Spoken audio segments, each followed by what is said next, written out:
The information shared on this podcast is for educational and informational purposes only and is not intended as a substitute for professional medical advice, diagnosis, or treatment. Always seek the advice of your physician or qualified healthcare provider with any questions you may have regarding a medical condition. Never disregard professional medical advice or delay seeking care because of something you heard on this podcast. The views and opinions expressed by guests or hosts are their own and do not necessarily reflect the official policy or position of any affiliated organizations. Reliance on any information provided by this podcast is solely at your own risk.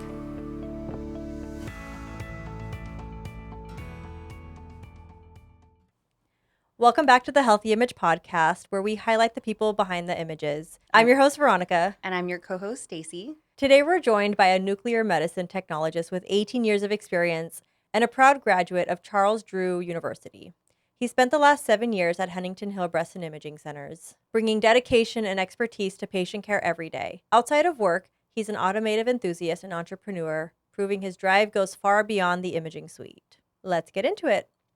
Sid, can you tell us a little bit about yourself and your current role as a PET CT supervisor? So right now I oversee the department. I have one full-time tech, two per diem techs, two students, and a tech aide. What initially drew you to a career in medical imaging? So my dad was a nuclear medicine technologist Was he? originally. Really? Yeah.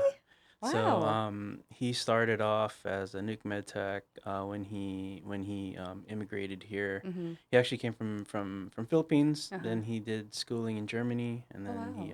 he migrated over here to Canada first, and then over here to the United States. So because he was a nuclear med tech, is that what, did you already know you wanted to do that when you were growing up? So I wanted to do something in medicine. Mm-hmm. It wasn't nuclear medicine wasn't my first choice. Mm. I actually wanted to get into radiation therapy. That was Oh. actually my pre-major Okay. at Cal State Long Beach when I first went into to Mhm. college. But that didn't work out. So Yeah. yeah. Well, we're happy to have you. Like, you're the best one we've Yeah. had. And I feel like, I don't know about the other, nuke modalities, but I Mhm. know pet techs are in high demand. So I'm Yeah. sure you're Yeah. a hot commodity. Yeah, there's a shortage right now with techs and good techs Mhm. basically. Yeah. So yeah, it's nice to have like that security and know Mhm. that I'm doing well. My team's thriving. They're all happy. I mean, we're doing as much as we can and Yeah. as best as we can. Patient care wise, we're always on top of that. So We hear that too. Yeah. yeah. Yeah. We heard good things. We about always the get pet depart- praised Yeah, about the our pet department. department. Mhm. What key moments or decisions help shape your path into a leadership role? So when I first got out of school or nuclear medicine school, I went into basically portable nuclear medicine. So the company that I worked for serviced like smaller hospitals that that didn't have their own nuclear medicine department. So I would bring the actual machine into the hospital and do bedside. Oh, wow. So it was totally like a 180-degree change Yeah. from clinical where Mhm. everything was automatic, where we Mhm. just inject the patient, put the patient on the bed, and the bed would actually move. Yeah. Going to having to do section by section on each patient, or say if we're doing a whole body bone scan, I would have to do static images, and then move either the patient or the machine Mm. and overlap myself. Oh, wow. So it was Putting a lot puzzle of together. exactly. Yeah. It was a lot of work and it kind of brought back a lot of the initial stuff that I learned in Mm. school that wasn't really relevant, Yeah. because a lot of that stuff was dated, Right. and so I was going back to that. So I had a good reference, Mhm. as far as or foundation for general nuclear medicine. Mhm. Mhm. After that, I went into just strictly cardiology, or specializing in cardiology with a cardiology company or nuclear cardiology company. Mm. Mhm. When I started doing nuclear cardiology or specializing in nuclear cardiology with that company, a lot of the administrative, it was very unorganized. Mm. So I helped him organize basically the whole nuclear medicine aspect of that Oh, company. Wow. I mean, it was like it wasn't You like helped build that basically, the yeah, yeah. the yeah, structure of it. correct, yeah. Interesting. So that's where I kind of learned a lot of the administrative part Yeah. of nuclear medicine and how to basically start a company or run a company, Right. and run the logistics and the Mm. operations. Mm-hmm. So by the second year, I was already running operations Wow. for the Wow. company. Yeah. Um, and I was there for about, I think, 6 years or so. Wow. But I was doing a lot more operational and Mm-hmm. administrative. So I kind of missed the patient care. Yeah. And then the opportunity came here, and it just kind of worked out. You could kind of do both in a Both, way. exactly. Yeah. Yeah. Yeah, Yeah. it's You were too Yeah. missing the patient patient care. interaction. Yeah. Yeah, exactly. And who doesn't matter what your role was before, if you feel like something's missing, then Yeah. who cares where it Yeah. is in the journey of it all. But if Exactly. that's what brings you joy, go for Yeah. it. Yeah, yeah, Because yeah. at the end of the day, like you have to be happy doing your job. Like Yeah. you're Correct. here for 8 hours a day. And you're Correct. dealing with Yeah. patients who should be interacting with somebody who wants to be There. there with Yeah, them. Yeah. and it's they're not everyone is meant to be compassionate, or not everyone's meant to interact with patients because True. some of them, some lack compassion Yeah. They don't have and empathy. bedside manner, as they Exactly. say. Mhm. Yeah. Yeah. Looking back at your career journey, is there anything you would have changed? Career wise, probably not. I think I was put where I was meant to Yeah. be. Needed to be. Um, Financial wise, yeah, I probably should have bought more. I should have bought property back then when I was single and had no kids. Probably be more better off. Like better investment wise. Yeah, I correct. think. But I'm sure your kids are adorable. Yeah. So For people who are unfamiliar with, what a PET scan is, can you explain that to our listeners a little bit more, what a PET scan is? So a PET scan is a powerful imaging agent or imaging test Mm-hmm. that combines two scans into one. So you can it can basically check for cancer Mm-hmm. or any heart problems or even some brain disorders. So we use a CT scan to take the anatomical parts of the body. The PET part basically shows the hot spot Mm. or the region of interest that or the suspected cancer. Mm. So yeah, we use a small amount of radioactive Mm-hmm. tracer. We have several that we use. Yeah. The main one that's used in PET is it's called a fluorodeoxyglucose or Mm-hmm. FDG, Mm-hmm. and that shows metabolism. So the cancer cells, we use sugar basically, Yeah. and that sugar is a energy form for the cancer. So it attracts that. The sugar will go to where those Those cells hot are. spots are. Correct. is that where the phrase is like I lit up was because Yeah. on the Yeah. screen like I they lit up like a Christmas tree. yeah, Yes. Yeah. which you don't want to do, but No, that's no, what no. where that saying came from then, Correct. right? Interesting. So how does PET support early detection or cancer staging or treatment planning? Well, if there's a suspected, I guess if there's a suspected lesion or area of interest Mm-hmm. that they believe that there's cancer, before doing a biopsy that's more invasive, Yeah. this is also a way to check pretty much the majority of the body to see if Mm-hmm. there's any sort of abnormal activity or hot spots. Yeah. Mhm. So can you tell me a little bit about what is scanned? Like, or what body parts are you scanning, So basically? Oh, that's a good question. for a normal PET scan or Yeah. PET CT, the typical area of to scan is from the skull base to the mid thigh. Mm. for cancers or for suspected cancers like melanoma, Mm-hmm. which is a skin cancer, Yeah. or multiple myeloma, which is a blood cancer. Mm-hmm. We scan the whole body, which is from the top of the head all the way down to the toes. Wow.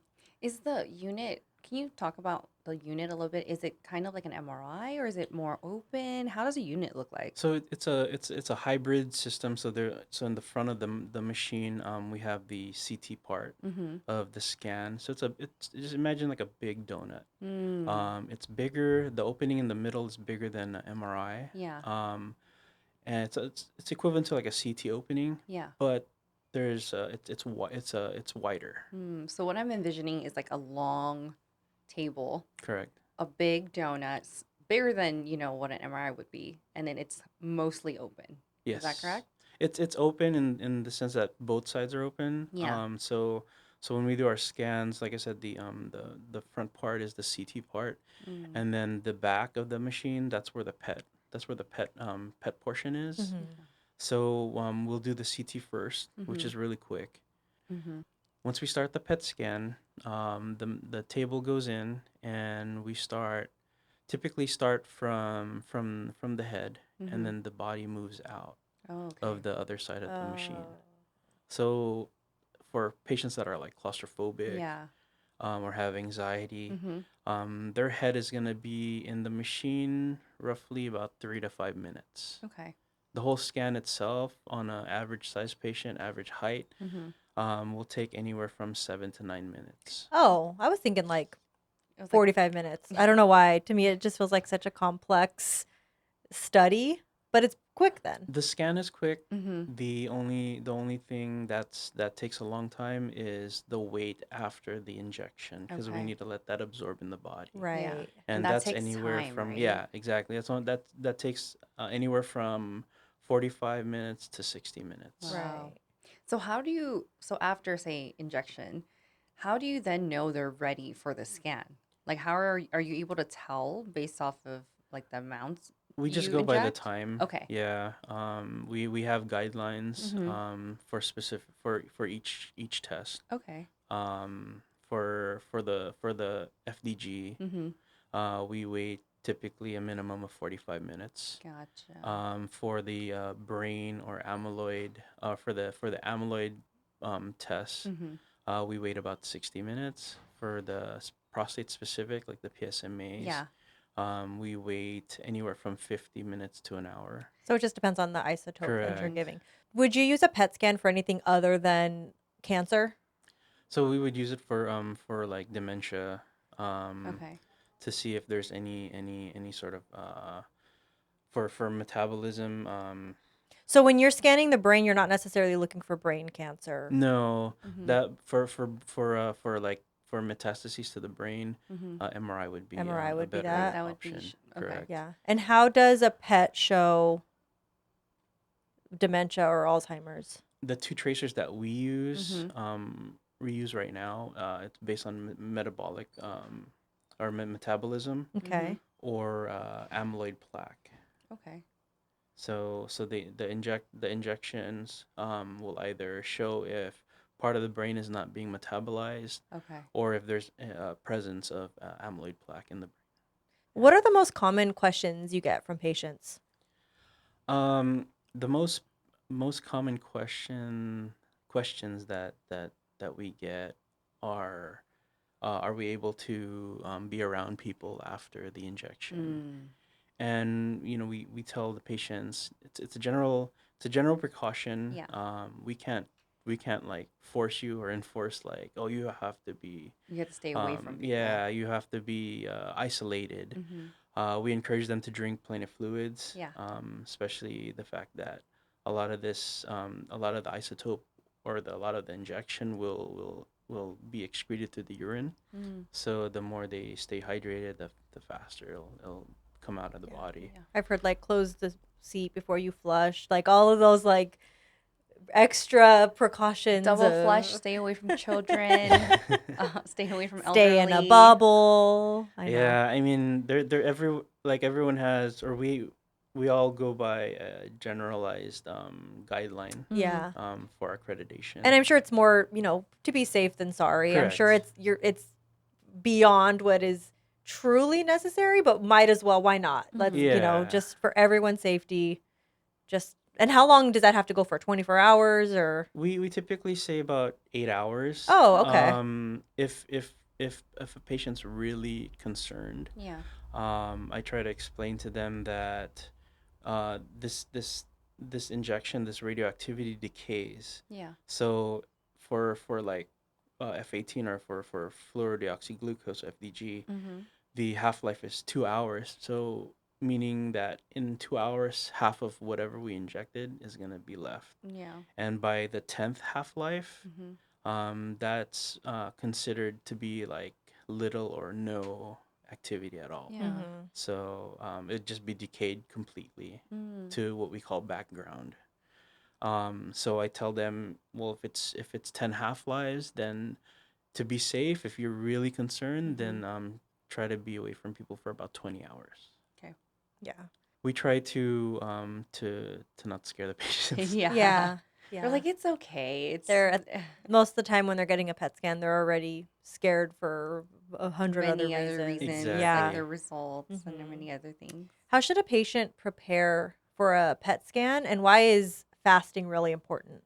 So the fasting aspect of the test only basically You don't want anything else in their body. You just want the isotope in their body. yeah, You because just want then that sugar. correct, because then the sugar that's in the body is gonna fight the one that's trying to be absorbed. Mm. So we don't get a good scan, or we won't. Sometimes we won't get a good scan. Mm. Yeah.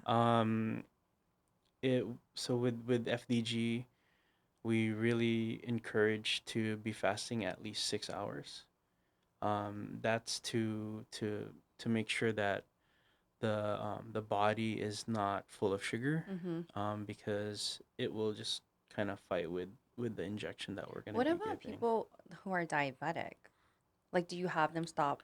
Do you just have them check their insulin so they're not at a certain level? So for patients that are diabetic and Mm-hmm. that are taking insulin, they have to be off the insulin for about 6 hours. Okay. So it creates a challenge, Mm-hmm. especially for the patients that have a hard time controlling their diabetes. Yeah.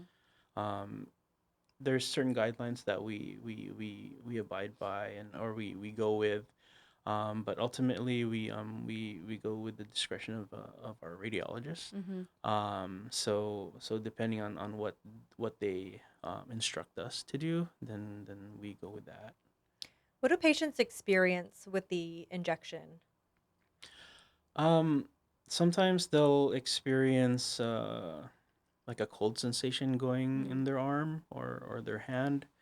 Um, there's really no side effect as far as like immediate, like where it Yeah. doesn't cause any Mm-hmm. any nausea or dizziness Or or any or burning. burning is if it's not in the vein. Yeah. Yeah. Then let them know if you feel burning. Yeah, if there's, I mean, you might even smell the injection or the Oh. Like when it's saline. going. Yeah, I mean, I've Interesting. heard different things, like I've heard different patients tell me that it smells like maple syrup, Like Oh. just I thought you were going to say metal. Maple syrup I could probably get the behind. sweetness. or when I had saline Mm-hmm. injection, or when I would get like IV hydration, Yeah. I would smell the saline and it smelled like licking the back of like an envelope. Oh, So oh it's Oh. like a wow. nasty Yeah. like glue Mm. Isn't that taste. interesting? Because you're not actually like tasting it, but you can Yeah. taste it. Yeah, It's so exactly. interesting. Do patients think then that the scan is easier than the injection? The scan is definitely easier as long Yeah. as they're not claustrophobic. Yeah. Mm-hmm. A lot of the times they're just anxious, waiting, or they're bored. Yeah. Yeah. It's crazy that people are so focused on their phones Yeah, just to pass, because then, to pass like you time. said, like it sometimes takes 45 minutes, sometimes it takes an hour. Do you recommend like them reading a book in between, or you just let them do whatever they want to We do with we that tell time? them we try to have them not do anything at all. Just Okay. lay there or lay in our Just nice reclining relax. couch. Yeah, Mm, and we give them a blanket so that they stay warm. uh-huh. We want to minimize like the Activity? activity. How many times do you have to wake people up? I mean, Do they fall it's asleep a lot? every day. I would fall asleep. Put some spa music on and give Yeah. them a blanket. I And we have think some patients snoring, and really. You're we like, we hello. don't we don't bother They're them. relaxed. They're They're relaxed. they They don't decrease want them their to do activity. anything. Yeah. And for after the scan, is there anything that patients should be aware of, or just like the stay away from? Yeah, we just encourage them to keep hydrated. We have snacks there too, afterwards, so that the snack can hold them over till they actually get a meal, Yeah, because a since lot they've of been them have been fasting. fasting for sometimes over 12 hours.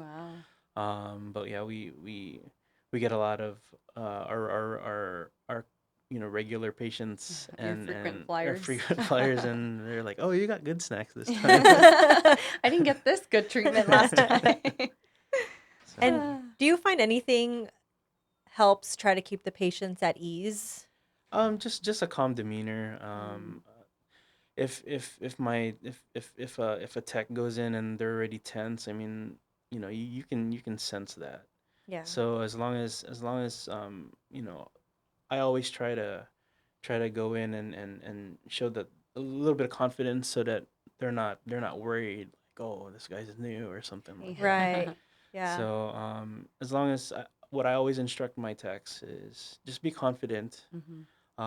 and just talk in a calm demeanor, because there's probably 100,000s or thousands of things going through their head, Yeah. especially having this maybe be their first test, Mhm. Mhm. and there's still a big unknown. Yeah. So to have the empathy Mhm. and just the kindness. Yeah. Yeah. Just be aware that they're going through something difficult. Exactly. And if they, if they're upset, I mean, Mhm. you just have to kind of take Yeah. that into I always think, consideration. regardless of what a patient's upset about, they're allowed to be upset. It's Yeah. okay. And it's a lot of times it's not at you, but you're the punching bag. Yeah, You're there, yeah, and it's like, exactly. okay, you're 'Cause going through a lot. Just it's okay. yeah, Yeah. as long as they don't, cuss us out or Right. Yeah. something, Yeah. Yeah. We still have to, or use vulgar language, then Yeah. then I off That's when you step in. correct. Yeah. Yeah. Your safety also matters. Yes. So Exactly. yeah. Yeah, That's we really try to important. focus on Mhm. just making sure that they're comfortable. They are. Patients are usually like the ones that usually like are angry, Mhm. end up coming out of the exam thankful, and Mhm. Yeah. and sometimes they apologize, but we don't have to Yeah. apologize. We, Yeah. It's we one know of what you're the. going. I don't personally know, but I tell them my story about my Mhm. mom, Mhm. who had cancer and Mhm. who passed from that as well. So I empathize, especially with the family. Mhm. Mhm. Yeah. Yeah. And unfortunately, it's cancer just seems to be on the rise lately, and it's like it feels like everybody knows somebody who's battled Or that affected awful by disease. cancer. It's Yeah. just, yeah, it's like I think we can all agree that those that are grieving a diagnosis, we need to give them some grace. It's like Yeah.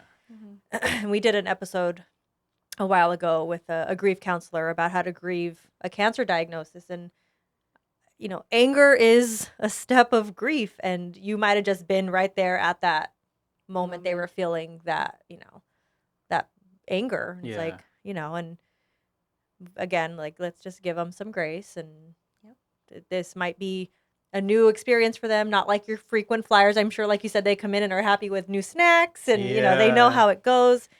The exam itself is not scary, but they don't know that until they've done it. So they Correct. also have that unknown in their minds too. But yeah, like Stacy said, your guys' department, we only hear good things about Pet.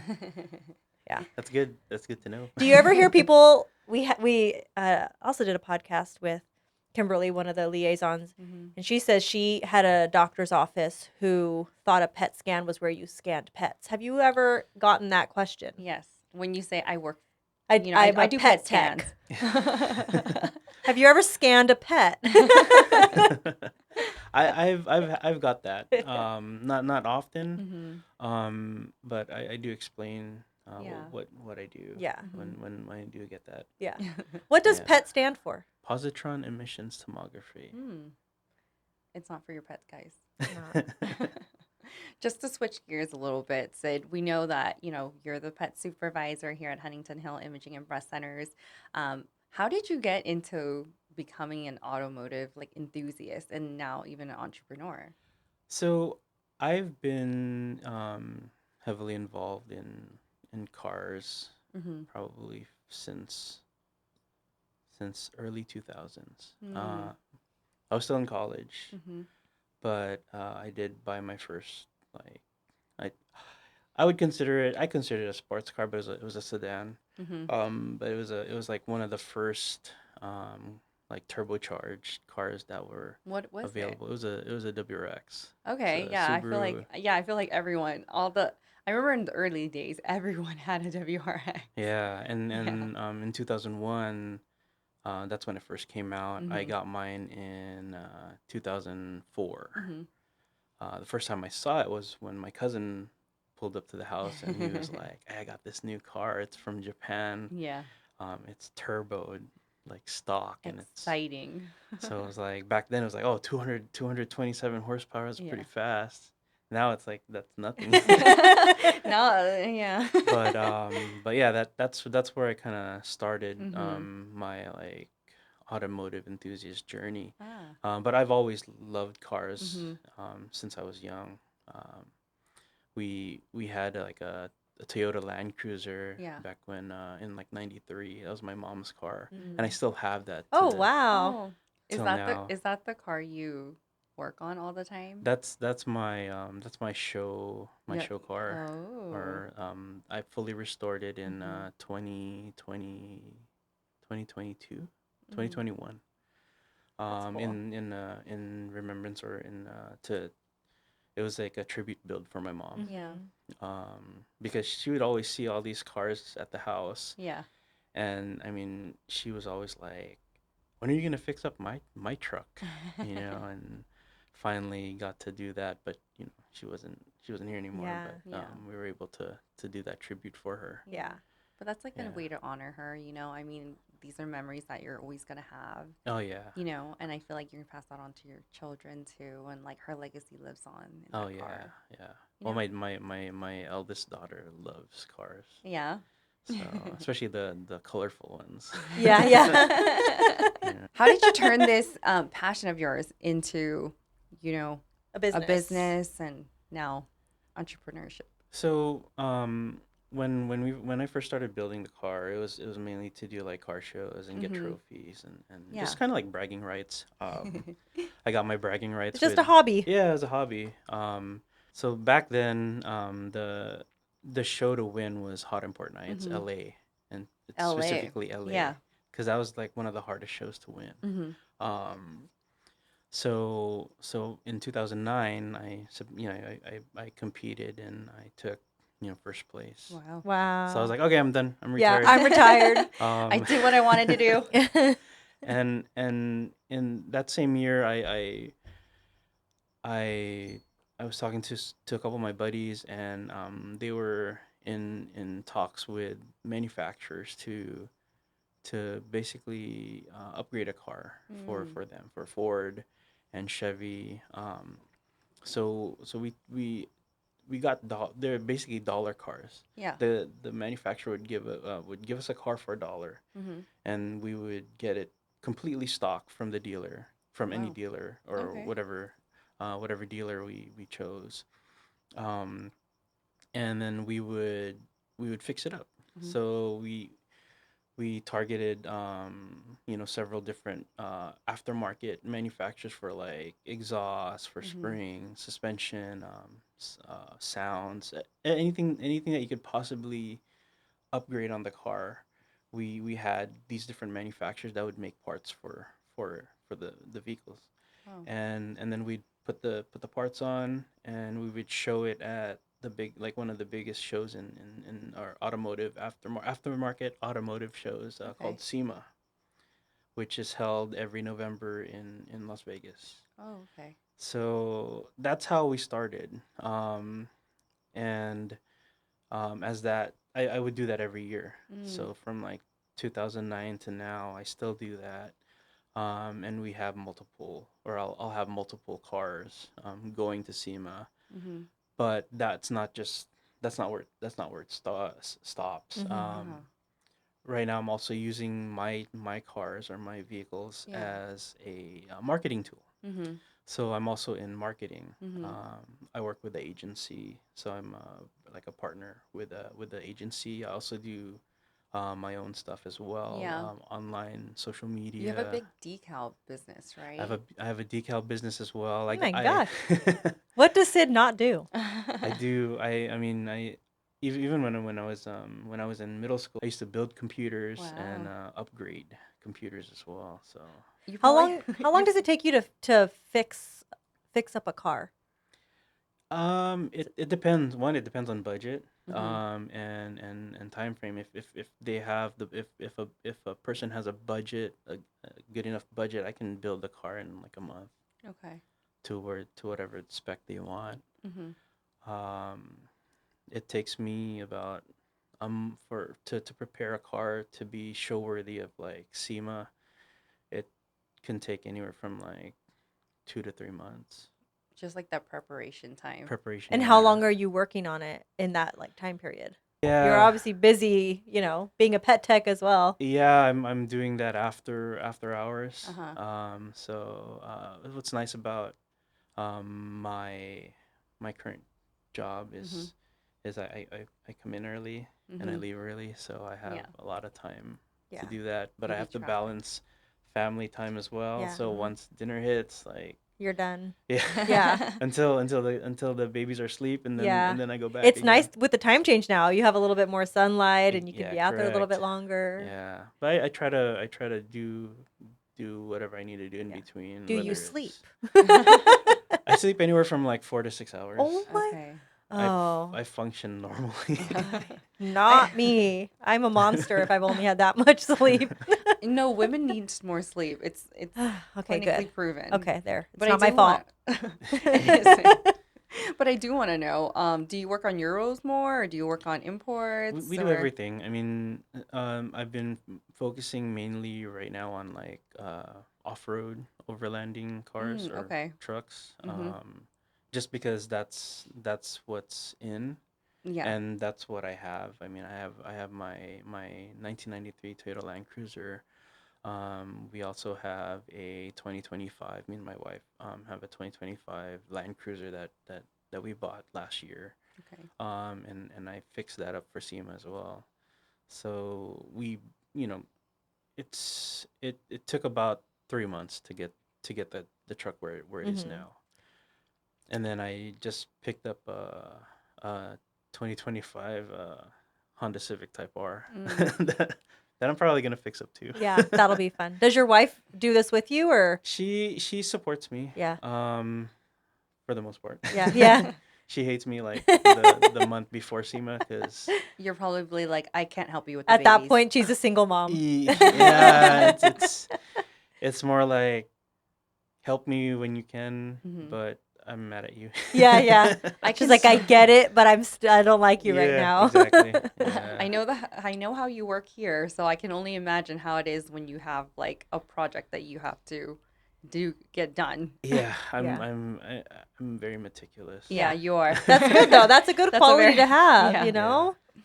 I do want to ask you, do you find that it's hard to balance, with being a pet tech and then also working on the cars? It definitely is. I have to try and schedule everything to Mm-hmm. make sure that timing works. Yeah. Because once I'm done with my pet job or my pet um duties, it's 100%. Let's see what I need to do for the fam, Yeah. and then if I have time, I I work on the cars. Mm-hmm. If it's priority, then obviously I have to tell my wife like I need to do this first, and then I'll help. Yeah. out. Yeah. It just depends on the timelines. Mm-hmm. But we're communicating more now too. Yeah. So and I put everything that I need to do on the on our calendar. Hmm. So most of the time it works out. It's Yeah. a balance. Yeah, yeah, You're a team. definitely. Yeah. Yeah, so I try to do most of the stuff that that I need to do when they're sleeping. So Okay. That's why you don't sleep. That's why you get 4 to 5 hours. Yeah. I can't sleep more than 6 hours unless it's on the weekend. Oh.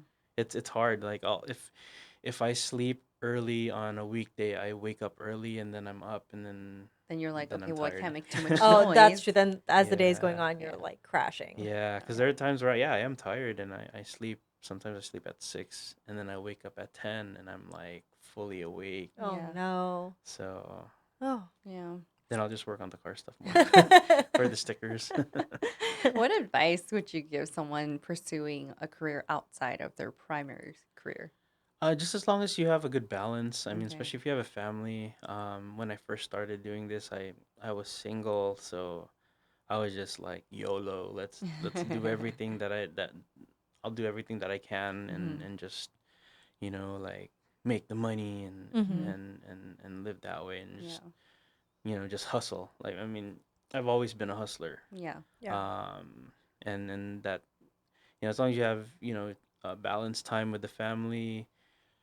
It's hard. It definitely is hard if you have multiple businesses and a full-time job. Um, if the car stuff did like, you know, pay well, Hmm. then that's probably what I would Do full That's your time. do. passion. Yeah, Yeah. exactly. Mm-hmm. I mean the stickers is like my therapy. So That's like just fun. That's where uh, your creative You're comes out, huh? yeah, and like a lot of people ask me like, how do you like weed these stickers and not just be like Hmm. done with it because it's very meticulous. I'm like, well, I'm a meticulous person. Hmm. For me, it's a relaxing way of just unwinding. Yeah. So Again, do something that you love. do Yeah. something that you love. Be happy. Yeah. If you're not happy where you work, then you probably shouldn't be there because Yeah. then especially if it's with patients, Yeah. then they're not gonna get It bleeds into everything correct. else. I feel like if Yeah, you're not happy with where you are, everything else you do is not going to be fruitful. yeah, Um, exactly. I do want to ask you if people are interested in getting decals from you, like where can they reach you? I have a Instagram. It's SP Signworks. Hmm. So I'll put that in the description so people can okay. can find it So and people can find you. click and it. then Yes. and then I also do like the collabs Hmm. with different companies. So I help market the brands. And you can either contact me on SP Signworks, or I do have a separate SP_collabs Instagram that's specifically for that. Hmm. But it's all one. It's It's all all the same linked. thing. Yeah. Yeah. We'll link it So for you. if if you didn't have a career in healthcare, I feel like you're gonna say you would be doing all the car stuff.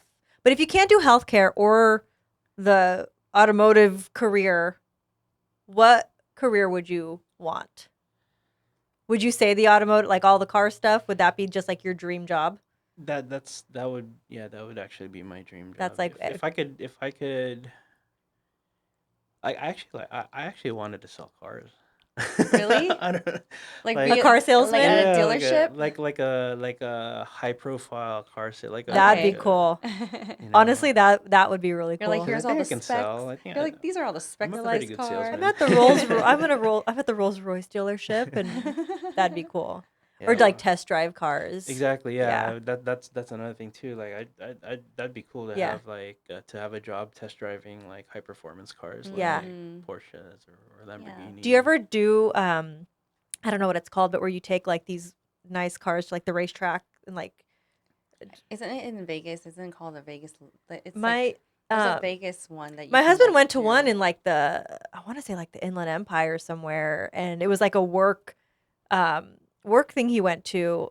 It was like a team bonding thing. Like none of them really knew much about cars, but yeah, they got in the car in the like they were driving like BMWs, all this Mm-hmm. stuff, and this guy was like doing all these crazy tricks, and then let the team get behind the car, like the employees try to drive it. Yeah. Yeah. I saw videos, and they all like were gonna pee in the back seat. They're just like screaming, like ah! I mean, I know Porsche has one in Carson. Yeah. It's a Porsche Experience. Isn't Have you it done it? Porsche and I haven't done it. It's pretty pricey, to be yeah. honest. But I mean, I have friends that have Porsches that I can drive. Yeah.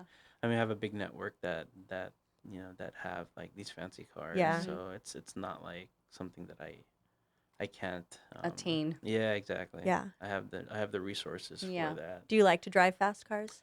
I Do you like to drive fast do. cars fast? I do, unfortunately. I mean, I haven't got a speeding ticket, knock on wood. But I mean, the Type R is red, so it's Yeah. kind of. I mean, I've gone through so many cars within the Yeah. past like 15 years. Yeah. I probably went through about 15, 15 or 20 cars. What's been your favorite car? My favorite car is the that I've owned. Yeah. Mhm. I had I think it was a 2015 BMW M3, but it was a Mhm. special edition. It was a Lime Rock Park edition. It was like fire orange. Ooh. I took that car to SEMA as well, and then I got engaged and got married, so I had to sell it. Oh no. She didn't want to sell it because she was like, She's "This like, is a I nice love car." this car. I was like, "Well, You sold it for love. I did. And if I would have kept it now, Now it would I have been a lot Oh. more. I Yeah. would have made so much money. Yeah. Yeah. Selling that car. So And Shoulda- I don't have shoulda, coulda, attachments. I woulda. don't have Yeah. attachments to Yeah. cars. I mean, the only two cars that I was really attached to, or I'm still attached to my mom's. To your Yeah. mom's car. And my Subaru, because that was technically my Your first first car. car. Yeah. And I dumped so much money in that car. Everything was one off. It was a really beautiful car, but I was over it. You're like, Were you next. over fixing Yeah. it? Like, was it a transmission or was it, I got hit. Oh, Yeah. okay. Oh. Every time for me it was like every time I got an accident, Mm-hmm. I would get over the car. Yeah. I really loved driving one of my project cars, which was a Hyundai Kona. Mm-hmm. And then my wife got into an accident with it, and then I was over the car. So Because it's never the same. I hear it it's never never the is. same. You can No. never fix like the framework or like it's never gonna align the same. I understand that Yeah, part. I just feel like it's tainted. Yeah. Yeah. You're like, Yeah. bad luck. Get the. Yeah. It's your tainted love. Yeah, I would be sad. It's like I worked on this car. Oh, that would hurt me. yeah. I'd be like, That's how I no. felt about the Subaru. I was like, I don't want to get rid of it, but I probably All the should. sweat equity that was put into it, and then Yeah. All the nights. And that car was, when I first started fixing it up, like I was doing engine work, so that's when I started having issues, Mhm. and then it got stolen. Oh no. Yeah, this was back in 2006, I think. That wasn't on a rise of cars being stolen because if your car was not stocked, it was targeted. I Yeah. feel like that was the time. Well, I felt like it was I don't know if it was an inside job where I Mm. where I had it like diagnosed or Mhm. fixed. But they found it like a week later. I think the guys tried to joyride it, but it had a check engine light, so it wasn't really driving well. haha. Yeah. I mean, they took all of my They sound stripped it. system They and stuff stripped like it. that. They cut the harness and everything, so I had to replace the whole wire harness in the car, and it was just a pain. Like I'm over it. Yeah. Yeah. Yeah, I also do life insurance. Oh. So- I was like, what? I was also thinking of asking, yeah, like, what else do you not do? Yeah, I do that. I with the stickers. There's also that. Like I design. So I design logos, Mhm. business cards. I mean, you name it, signs, banners. I Dang. have Sid the does it. resources for everything. He's like, I can do it all. Well, that's a wrap on today's Healthy Image podcast. A big thanks to Sid for sharing your journey in nuclear medicine and life beyond healthcare as an automotive enthusiast and entrepreneur. Please feel free to share this episode with a friend who might find this helpful. Like, comment, rate. It really does help us to know what you guys want to hear or want us to ask or what kind of guests you want us to get. So again, just comment, let us know how we're doing. And as always, stay curious, stay engaged, and stay healthy. Bye. Bye.